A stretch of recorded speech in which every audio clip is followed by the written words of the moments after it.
I played Halo Combat Evolved for the first time in 2008, and it took me months to finish the campaign. While me being a noob was definitely a factor in such a slow progress, another big reason was that I kept reverting back to the previous checkpoint every time one of my marines died. There was something so comforting about these guys that my young self simply refused to proceed without them. These guys were simply that alive, intelligent, and lovable, or at least felt like so. And that's what I'm going to cover in this video. What made the Marines of Halo Combat Evolved so beloved? By the way, I'll be using the term Marines as an umbrella term for all human NPCs. If you end up enjoying the video, please hit the like button to help the algorithm find it. And feel free to subscribe if you want more content like this. I'd really appreciate it, and it will help me continue making videos like this. Without any further delay, grab a drink, sit back and relax, and let's begin with the video. The first and foremost thing, the visual design. The Marines of Halo CE have such a unique identity that one quick glance at them brings back so many fond memories. The design leans heavily into a bulky armored infantry look. The proportions feel human and practical, no exaggerated hero shapes, just a soldier layered in protective gear. It's closer to riot or tactical police armor than something sleek or futuristic like the later UNSC designs. The helmet are simple and rounded, almost like a modern ballistic helmet but slightly oversized. The standout detail is the single green monocular display over one eye, suggesting basic HUD or targeting assistance rather than a full visor. It keeps the face visible, which gives the Marine more personality and vulnerability compared to the Spartans. Speaking of the faces, they are actually visual scans of some of the developers that worked on this game, adding even more personality to our friends over here. The armor is modular and chunky. Thick rectangular chest plates with minimal contouring, heavy shoulder pads that extend outward adding to the silhouette, forearm and shin guards that look hard and bolted on, thigh plates that feel almost improvised like an add-on protection. Nothing is overly sleek, the edges are blunt, surfaces are matte, and it feels manufactured for function over form. And this is simply brilliant because it fits so well with the hardware restrictions that the original Xbox had back then. Any further details would simply look like smudges. The overall visuals very closely resemble the Marines from James Cameron's Aliens, which was indeed a major reference for the final design, diverting a little from the earlier concept which focused more on a Gundam-esque anime style, although the essence of that is still significant in the final game. With the visual models ready, it was now time to put some soul into these guys. And speaking of which, the AI. The boldly designed models were perfectly complemented by the brilliantly designed AI. The randomness in the behavior of the Marines from CE is actually nowhere near random. It is rather a very carefully designed system by the developers which still outperforms many modern games. Let's discuss the mechanics a little. So basically, there are various firing points placed all over the map, which influence the individual actions of each unit. The Marines keep moving from one firing point to another, and depending on the characteristics of the firing point that they are standing on, they perform respective activity such as taking cover or shooting. This makes the characters seem aware of their surroundings. It helps them decide whether a spot is good cover or a good place to shoot from, just like the player would decide. And that's something that Marines in CE do very often and very well, imitate the player and not act unnatural. In the words of the developers themselves, there are no psychic AI or AI with perfect aim in this game, which of course makes them feel more alive. They can only engage with what's visible to them. They are programmed to scan the area, and once they lock onto a target, they choose between shooting at them if they are out of cover or simply monitoring the situation if they are behind cover. When enemies come into the sight of the Marines, they often spot them and call them out, even aiding the player's awareness, making every combat seem like a combined effort. This is not just specific to enemies. Even if they spot a live grenade, they are aware that they need to dive away from it. If the player tries to run them over, then they try to move out of the way. They even react and cheer when they see Chief. There are several lines such as, "Hey look, a Mark V! I knew there was one on board! The cavalry has arrived! Wow, he's taller than I thought. And better looking too." which make the player feel more badass and empowered. But they don't do so in a brain-dead manner. If the player decides to kill them, they do realize the chief has gone rampant and will turn on him. This is very evidently established if the player kills Captain Keyes in the very first mission, where upon doing so, the game spawns some invincible marines to gun down the Master Chief. There are proper animations and voice lines which provide feedback when the marines are hit. They demonstrate emotion on the battlefield, like performing actions like shooting enemies even after their death with voice lines such as "Get up so that I can kill you again." All of these behavioral traits allow the marines Marines to flawlessly mimic an intelligent character despite of being constrained to the possibilities of 2001. However, these guys still don't have a story to them, and to connect to anything we need to know their story, and the game does that throughout the campaign. So let us now get into the persona development of the Marines. The Marines of CE feel heavy. I don't know about their weight, but the character has a lot of depth added to it, and the first mission spends a lot of time doing that. You see, apart from the demos and showcases of the earlier versions of Halo, this was the very first time the people were experiencing the world of Halo. Hence, every little detail mattered. So, pardon me my overemphasis on minute things. Anyhow, let us begin. The very first scene of the opening cinematic of the game shows a deep open space with an alien structure, Installation 04. And then the camera slowly pans to show a huge spaceship, which is the first sign of life. The next shot transitions into showing the name of the ship, the Pillar of Autumn. Familiar language, hence an underlying sense of comfort as it's human. This is instantly followed by a calm and composed voice of Captain Keyes conversing with another female voice as we glance at the cockpit from the outside. The next scene cuts to the inside of the ship to, dare I say, a cozy setting. As Keyes continues to converse with this other person, we see other crewmen calmly operating the ship. This is quite contrasting from the generic pop culture media where in a sci-fi setting like this, the characters are always armed or on alert. While the crew does panic when Keyes puts the ship back on combat alert alpha, Keyes himself shows little concern, followed by the first visual of Cortana and the line, "Let us give our old friends a warm welcome." Now, there are two things to notice here. First, the line sets up the foundation for the loudmouth, easygoing character that the Marines possess. No matter what the situation might be, they are always pumped up and ready.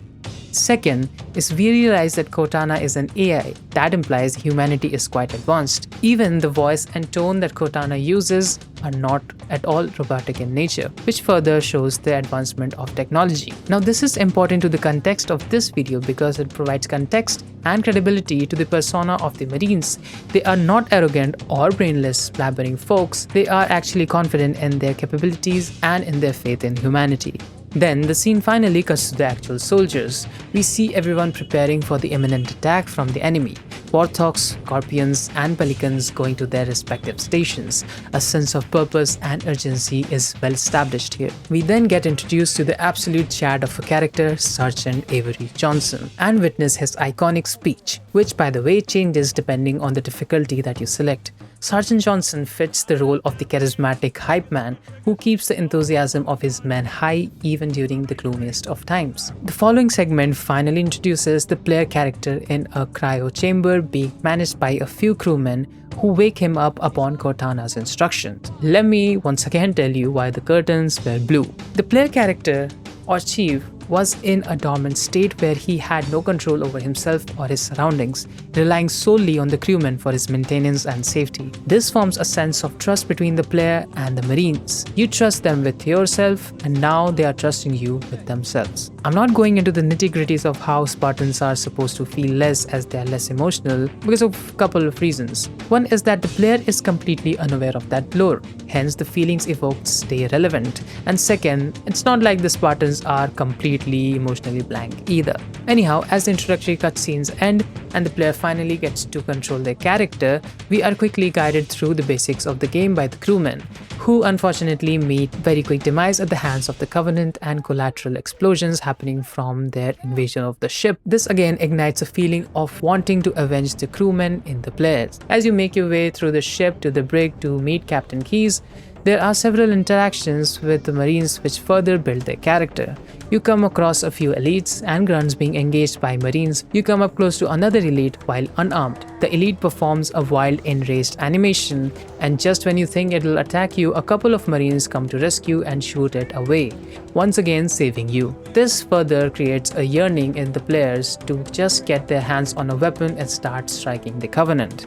Next, you meet another Marine who informs you that Captain needs you on the brig ASAP ASAP and asks you to follow him. If, instead of following him blindly, you take a look around, you will find several wounded Marines resting on the ground. This little detail adds a lot of life to these folks. They don't feel like a pre-programmed AI which just shoots at the enemies non-stop until they die. There are even animations of them coughing and breathing heavily as they try to regain control. After making your way through the chaos, you finally reach the brig, and after conversing with Captain and yanking Cortana, Keyes hands Chief his own handgun, which he keeps unloaded, probably for some safety reasons. The player now gets ready to get Cortana off the ship safely. If you decide to take a look around, you find several crewmen operating the ship sitting in front of their respective consoles, which for the lack of a better word simply looks cool. The animations have a lot of character added to them. They tap a few buttons here, they glance at the monitors away from them, a little hint of distress and the need to remain calm under pressure is evident. Just outside the brig, there is a notice board, and amongst the various notes, there's a poster of Earth with the words "Fight for her" written over it, tethering the player again to their origin and their human allies. After exiting the brig, the player finally loads their gun and begins their campaign against the Covenant. In the very next room, Chief also picks up the iconic assault rifle and joins his fellow Marines. This is the very first experience of fighting alongside them. All this build-up finally gets a window, and it's an absolute blast killing off the enemies while the Marines yell, communicate, and praise each other. This continues till the very end of the mission. You join several encounters and are often greeted by the Marines with lines that hype you up. Mowing down the enemies with their pulse, the player finally reaches the end of the mission where they are supposed to escape on a lifeboat, and the final cutscene plays. Master Chief single-handedly tosses a Marine into an almost full escape pod and they jettison out of the Pillar of Autumn. This is also the first time we see a female Marine, which was a much-needed addition as all the combat personnel so far were all males. As the escape pod makes its way to Halo, one of the Marines questions Chief if he's gonna make it, to which Chief responds simply by a pat on his shoulder. This again is a sign of how much respect the Chief, or the Spartans, and thus the players have for the Marines. Although this might just be a condescending move, foreshadowing the break in a washing machine theory.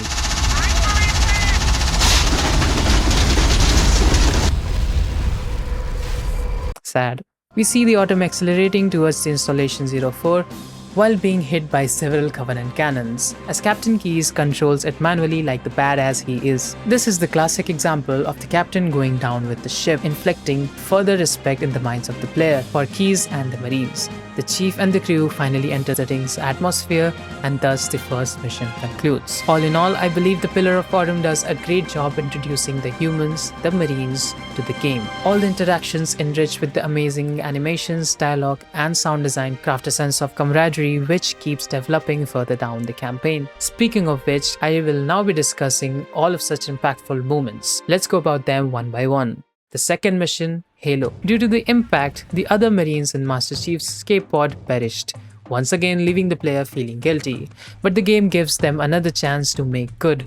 The mission has the player running around the alien landform rescuing the survivors from one escape pod to another. There is, however, no guarantee that the player will be able to save them all. For if you are unable to ward off the Covenant well enough, after meeting up with any of the survivors, they will manage to kill off the Marines and you will find out that your actions have consequences. And even Cortana might make a condescending remark. This further solidifies the thinking of the player. They actually do need to protect the Marines. This is also the first time the player gets the command of a Warthog, and it's an experience in itself. Accompanied by a side gunner and a turret gunner, mowing down the Covenant while rescuing your allies is an incredible fun experience. The passengers also react to your driving, cheering on the jumps, making the drive more engaging and the Marines more soulful. We also get introduced to Forehammer, the Pelican pilot responsible for almost all of your future transports on the Halo ring. She is a charming addition to the campaign, and her name is actually the inspiration for the nickname Brohammer given to the Pelican pilot from Halo Infinite. The third mission, the Truth and Reconciliation. This mission has nothing unusual apart from a couple of things. First is the scene where you enter the ship with their Marines, which is a nod to how courageous they are. Despite not having Spartan armor, they do not hesitate to enter the gravity lift. Second is the reaction you get from the captives as you reach the holding cell of Captain Keyes and the other Marines. This is sort of another redemption for Master Chief. Again, it is very important to protect the captain, else the mission simply fails. You also witness the captain's ability to fly an alien ship, which is quite cool. P.S. The Marines with their flashlights on also look pretty sick for some reason. The fourth mission, the Silent Cartographer. This mission is an amazing representation of Halo CE. Hence, it was also the mission used in Halo CE's demo. You get dropped directly onto the front line with your fellow Marines, and all of you advance together almost in sync. Tossing grenades and blasting apart the Covenant, it gives an amazing sense of brotherhood. As the enemies fall to your combined might, it almost feels like you, or humanity, are finally in control. As if the struggle since the start of the game is finally yielding something. And this energy follows the fifth mission, Assault on the Control Room. Once again, you help some Marines fight off the Covenant and fight alongside them. Just when things are about to get boring, the game blesses you with a Scorpion. The Scorpion also seats 4 Marines, who simply sit on the track covers of this vehicle, which is quite rudimentary but still effective. All of a sudden, every foe you meet has to deal with 4 handheld weapons, 1 machine gun, and a 90mm cannon. The Marines almost become a part of the player. The momentum keeps building, the control room gets assaulted, and just when the player feels victory is inevitable, the game breaks the illusion in the worst way possible. The sixth mission, 343 Guilty Spark. While I can spend hours discussing this masterpiece of a mission, that's for another video, because for the sake of this video, I'm going to be sticking to the marine related things only. So far, every mission has had sort of an upbeat vibe, even when the odds were against the player. This mission, however, is very different. The beginning has no music, only some ambient noises, and all you see is a crashed Pelican with some unclear radio chatter mentioning how the party before us was ambushed and the captain taken prisoner.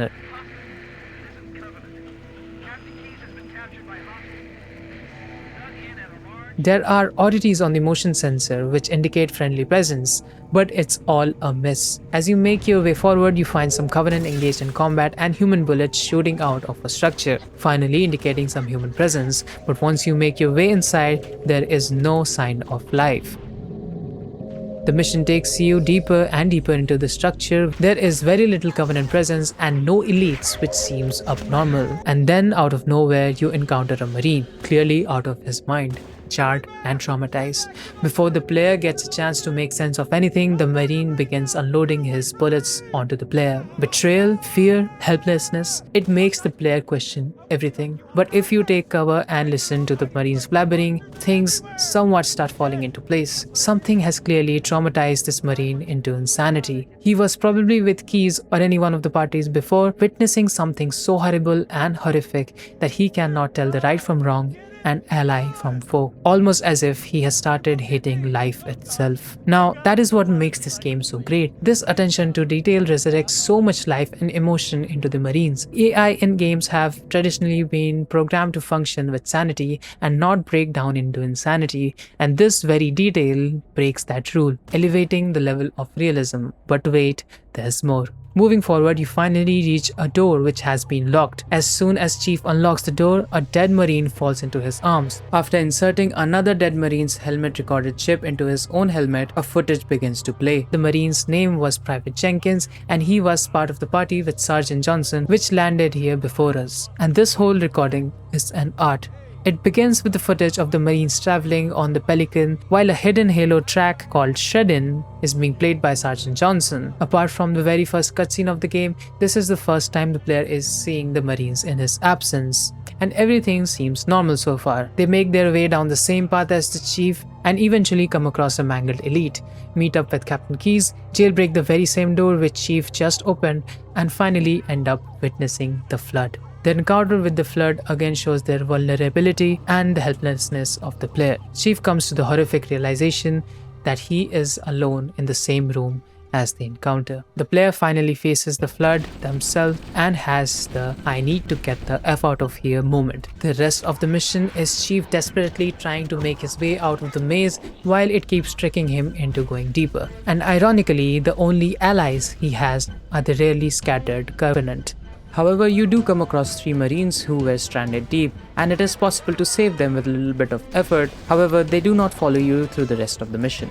Moving forward, there is also a small detail in this mission indicating how a bunch of jackals and marines actually set aside their differences to try and fend off the flood. Imagine the mutual horror they must have faced for things to come down to this. The player also notices that a few of the combat forms are in fact former allies, corrupted and mangled into the horrific form of the flood, making it ever so slightly more difficult to shoot at them. All of this and no sign of a single alive marine. The game has the player starving for some friendly presence throughout, until finally, while getting back up, you notice a bunch of yellow dots on your motion sensor. Delightfully, you are greeted by fellow marines who express their relief. And the feeling is in fact mutual. The outside becomes visible and the escape is in sight. Everyone makes their way outside to escape the horrors of the flood. But were it so easy? As you make your way out, you get swarmed by hundreds of flood forms. One by one, each of the marines start falling. The player feels helpless, as it's simply very difficult to save the marines. The infection forms cling to their skin, and to save them, you might, and often do, end up shooting the marines themselves. After reaching a particular point, the player starts feeling overwhelmed by all the flood presence, and just then, beams of laser from the sky start incinerating the flood. You look up and find floating sentinels coming to your aid, alongside a light bulb. 343 Guilty Spark. He expresses his content upon finding you and teleports you out of this forsaken place into an even more forsaken place. More on that briefly. If you somehow do manage to save the marines, they simply get left behind and are eventually rescued by Echo 419 according to the lore of the books. In fact, one of these marines even survive the whole Halo CE campaign and make it out of the ring. This mission sets up a 180-degree turn from the gameplay so far and makes the player feel alone like never before. Even the music is eerie throughout, and the player knows that things won't be getting better anytime soon. The 7th mission, the library. This mission is probably the most hated mission in Halo CE, and people have valid reasons for it. Apart from being incredibly repetitive, having Guilty Spark blabbering all the time, and rocket flood, there is another vital reason: the complete and total lack of any alive human presence. Instead of the charismatic companions, you are sometimes accompanied by mute sentinels who, fairly enough, show no emotion. However, you do frequently come across the weapons of the dead marines as if they were trying to help you from beyond life. This mission feels like a fever dream, to be honest. Mission 8, to Betrayals. Despite of being a fun mission, this is again void of any marine presence. Even Guilty Spark and the Sentinels turn on you in this mission, and you are left with no allies to aid you in combat. But at least Cortana is back with you, and that is a much welcome relief. Mission number 9, Keys. Apart from the usual 3-way battle, we get to meet the captain, or at least what remains of him. Towards the end of the mission, we see that captain became a part of what's called a proto-grave mind. The whole mass has several other corpses, and you can see the details further in the anniversary edition of this game. Their bodies lie in a mangled form. The friendly soldiers were all gone. The player feels a taste of defeat. Saving their fellow humans seems like a distant dream. I did not mean to rhyme that.